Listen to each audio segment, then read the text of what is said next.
ما مات كان هو معين ان الولي العهد اللي هو صار ملكا سلمان بن عبد العزيز، ومعين الولي بتاع ولي العهد مقرن بن عبد العزيز اخر عيال ولاد عبد العزيز.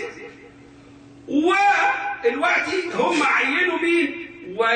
ولي العهد محمد بن نايف بن عبد العزيز، والامور مستقره. طب انا عايز اقول لكم، مش ده عامل استقرار في السعوديه ومفيش صراع على السلطه؟ او اذا كان في صراع فهو هادي.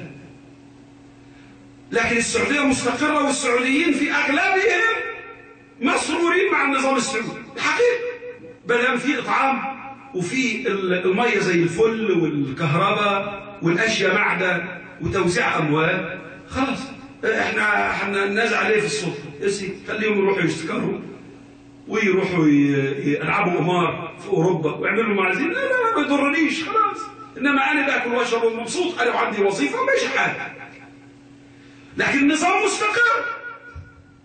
طيب ما ادركته عائله عبد العزيز ال سعود واستقرت به المملكه بهذه الطريقه، كيف يفوت رب العالمين وكيف يفوت محمد بن عبد الله؟ محمد بن عبد الله لما نقول عين علي ابن عمه، بيتهيألي محمد علي احسن شويه من سلمان بن عبد العزيز. يعني خلينا نبقى موضوعيين، محمد افضل من مين؟ من عبد الله. وعلي افضل من نايف، والحسن والحسين افضل من محمد ابن نايف.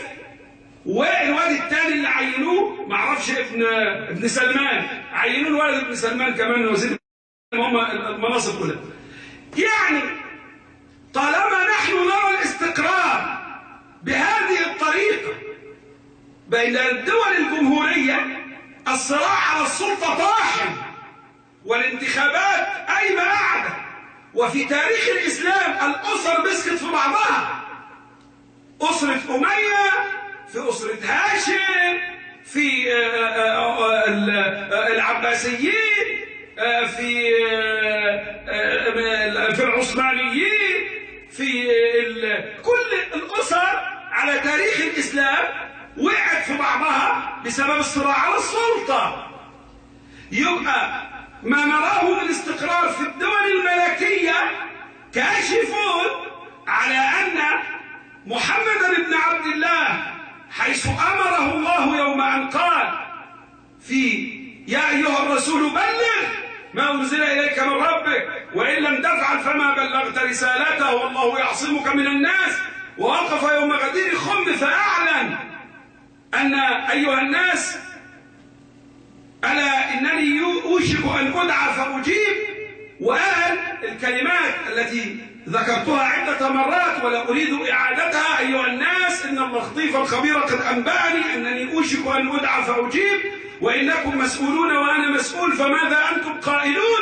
قالوا نشهد أنك بلغت وأديت فجزاك الله عنا خيرا اللهم فاشهد. وبعدين في الآخر قال: ألا أيها الناس الله مولاي وأنا مولى المؤمنين، ألا من كنت مولاه، يعني الله هو الذي أعطاني الولاية على المؤمنين وأنا أنقل لأن الله مولى المؤمنين، وأن الله نقل هذا الولاء إلى عبد من عباده هو النبي، والنبي ينقل هذا الولاء إلى علي بن أبي طالب: ألا من كنت مولاه فهذا علي مولاه، اللهم ولي من والاه وعادي من عاداه وانصر من نصر واخذل من خذل. يبقى هذا أيها الناس أيها العباد، لا نتحدث عن موقف الملك عبد الله في الآخرة، لأن الله يعلم ويغفر لمن يشاء ويعذب من يشاء، وأن الله يغفر الذنوب جميعا وأن بالتوبة، ويغفر لا يغفر أن يشرك به ويغفر ما دون ذلك لمن يشاء. فهذا الأمر متعلق